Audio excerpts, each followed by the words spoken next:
Good afternoon, dear viewers. I am Dr. Ranjana Das, Associate Professor from the Department of History, Ramjas College, University of Delhi.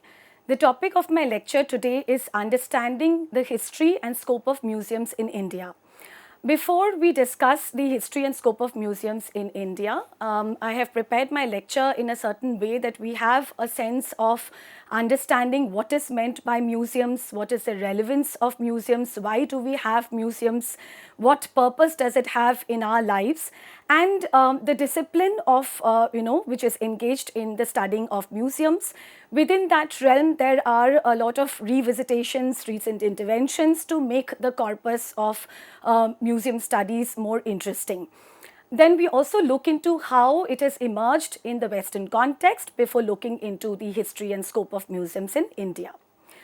The scope of today's lecture I have presented in this slide. It will discuss the significance and purpose of museums to begin with. Like I said, why do we have museums? Why do we need museums? And what is the purpose of museums in our lives and for our society?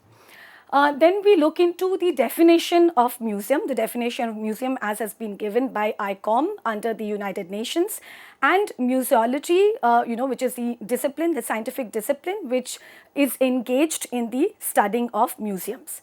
Then we look into understanding new museology. This is a very recent field in the within the corpus of museology studies, which engages in some of the recent interventions in this in how museums are to be curated and to be studied.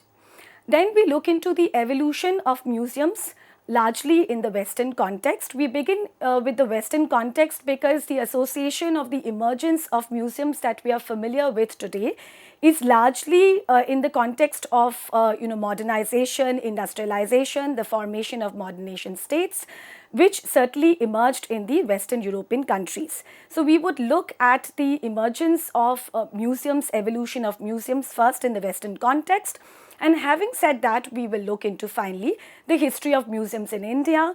Certainly, we look at the colonial context because India was a British colony for a very long period of time, and the establishment of museums in India were largely under the colonial initiative. Within that, we divide the period of colonial period in India into two halves. First is the period before 1857, the period which was under the East India Company, and then post 1857 when the transfer of power happened, when India became part of the British Imperial Empire and was governed directly by the British Crown. And finally, we look into the emergence of museums in the post-colonial period in case of independent India. And finally, the last section, we look into the types of museums which are in existence in India. Why do we need museums? We need to begin with this very, very relevant questions. What function do museums serve? What is the purpose of having museums in our everyday lives? We certainly, it is a daily routine sometimes for school children to visit the National Museum in India and various other museums. We also have a course on museums and museology. Therefore, the important question, why do we need museums? Now, I have put forth some of the important points in this context.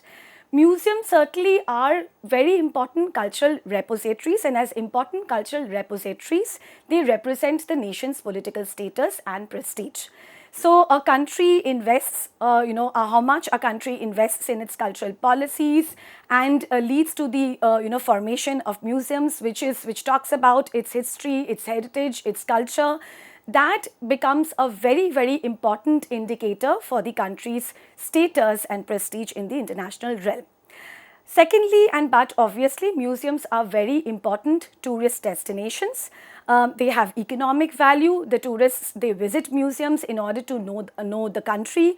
We also have tourists from within the country, from different parts, visiting different kinds of museums with the urge to be able to know their own country, cultures, natural heritage, and so on and so forth. The museums, through their display and exhibitions, they reflect change and continuity in cultural traditions of national, regional and local identities. So the kind of displays and exhibitions, which are made in the museums, the way these exhibitions are curated, they represent, the cultural traditions of the nation, also at the regional level as well as at the local level, and we are able to understand both the elements of change as well as continuity through these displays and exhibitions. Museums are also keepers of collective memory. This is a very, very important function of museum because it sort of represents collective memory of the people living in a particular region, living in a nation, living in a local area. So by virtue of being keepers of collective memory, the museums play a fundamental role in providing an understanding of identity, both individual as well as a collective identity, in terms of fostering a sense of belonging to a place or community for their users. Museums can also play therefore, a very strong role in the social, cultural and economic life and well-being of a country in urban and rural settings. So therefore, museums have a very, very critical role if we see, especially in the modern context with the urge to know about a country's history, heritage, environment, culture, traditions. A museum, in terms of being a keeper of collective memory, in terms of representing all these cultural artifacts and also representing the different intangible sources of culture, practices, traditions, are indicators of the country's identity, both individual as well as collective. So therefore, they play a very, very important function, in terms of fostering a cultural identity as well as, not to lessen the economic purposes attached to having museums in a country and a region. Now, what is a museum? What do we understand by a museum? We've certainly discussed the purpose of having a museum, but we know what is a museum. We've visited a museum, throughout at various points of time in our life. But we need to know that there is an organization called the International Council of Museums, or the ICOM, which is under the United Nations, and it is a representative body of museologists from various countries, and it deliberates on the scope of museum and therefore arrives at a common understanding of what is meant by museum. The very recently updated definition of a museum, as has been approved by the Extraordinary General Assembly of the International Council of Museums, or ICOM, held at Prague on 24th of August 2022.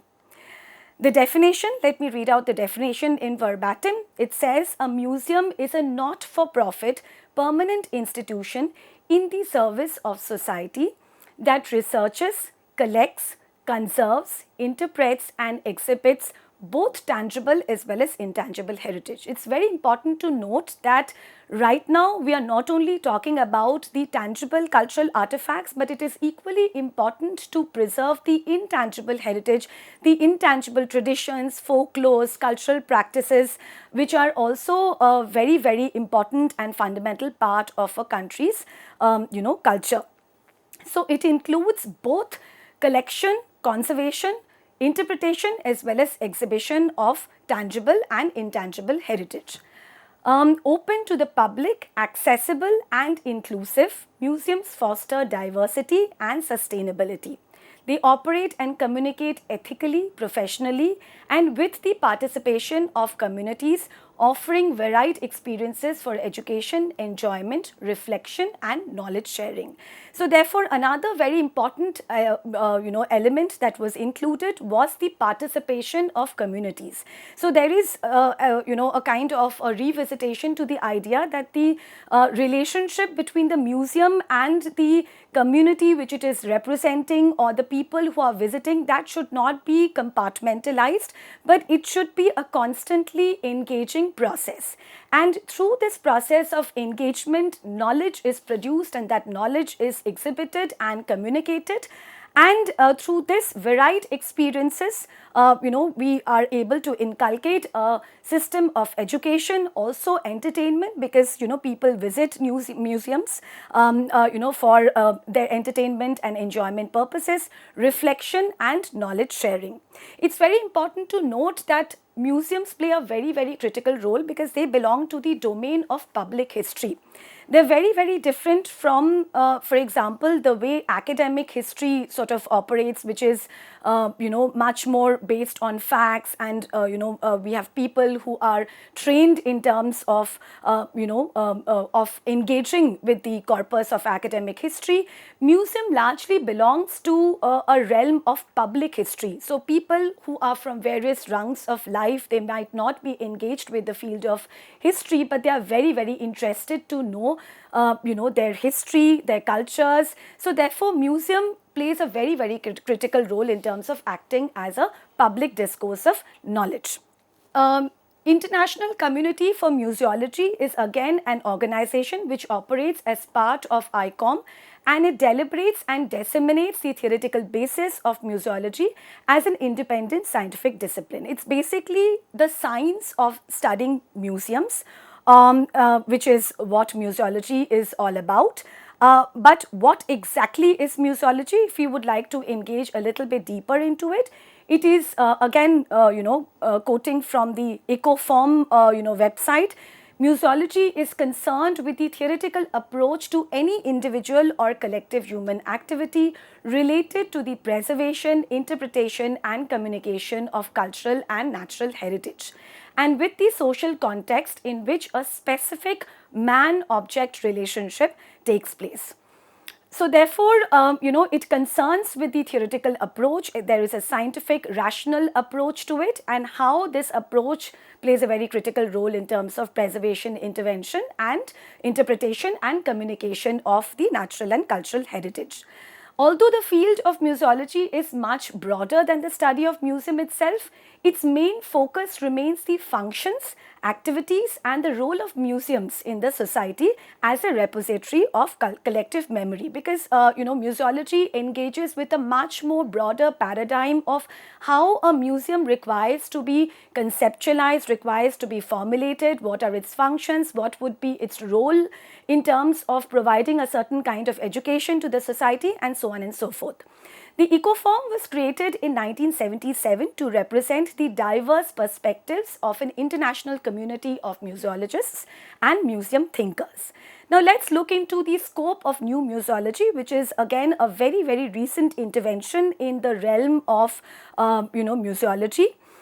What is new museology? It is an intervention that evolved from the perceived failings of the original museology and was based on the idea that the role of museums in society needed to change. So there was a time in the 1980s period, museums as a scope of knowledge production was seemingly becoming very, very stagnated, believed to be very, very stagnated in nature, and therefore the scope of new museology sought to make a breakthrough, a new kind of intervention to develop from the perceived failings of the scope of original museology.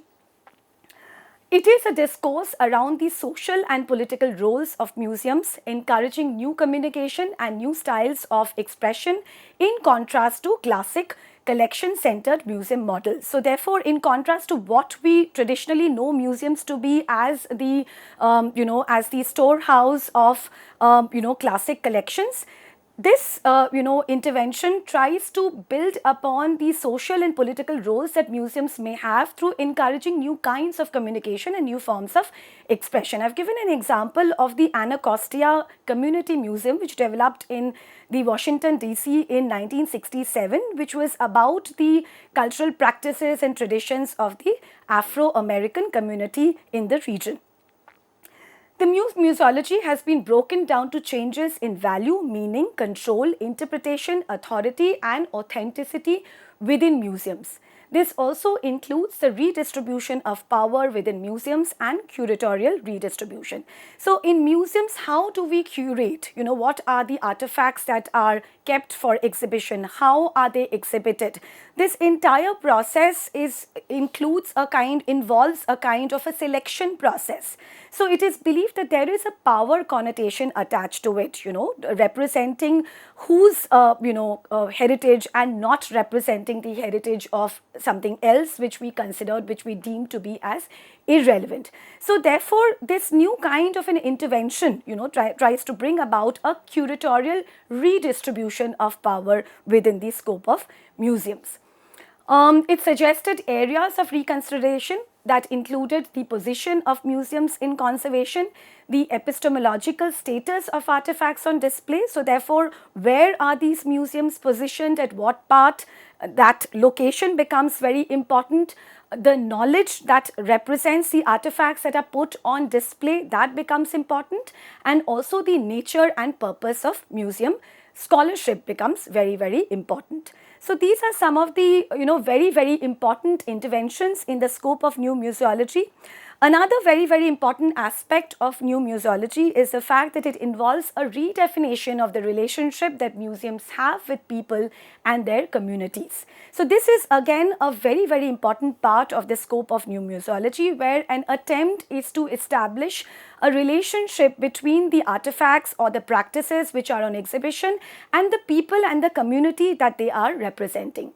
This involves a shift, a drive for wider access. So this represents a much wider access and representation of diverse groups, as well as a much more active role for the public, both as visitors and as controllers of curatorial function. So here it's not only a relationship between museum representing a body of knowledge, but the community whose knowledge it is representing. So a very critical relationship between the artifacts, the practices and the representation of the community, taking into account the diversity of the different groups, and also active engagement of the public. So the people, the visitors, are not only passive recipients of the knowledge, but they are active participants in terms of demanding the new kinds of knowledge systems that can be expected out of museums, which led to these new kinds of interventions. Recently, there has been a shift in focus from objects to ideas within the scope of new museology. So with language and education now argued to having a central position in the museum. So from representing the objects, the shift has become more towards emphasizing on ideas, and therefore the relevance of language and associated with it what kind of education that we are imparting. So it's not just about the objects which are talking about culture and certain practices, but it is about how we are formulating the ideas behind it that becomes very, very relevant to understand. New museology in all these ways therefore attempts to democratize the museum through underlining the importance of consultation with communities, particularly in curating the exhibits.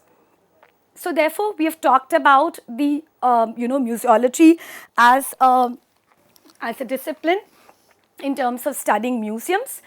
Now we move into the next part when we discuss the evolution of museums in the West. So how have museums evolved in the western part of the world? Now, like I said right in the beginning, that the museums that one is familiar with in terms of the public access to knowledge, and in terms of public ownership of, whatever is represented, curated and exhibited in the museums, this largely emerged in the context of modernization, industrialization and the emergence of modern nation states, which is believed to have emerged in the West, and particularly in the Western European countries and in the Americas to begin with.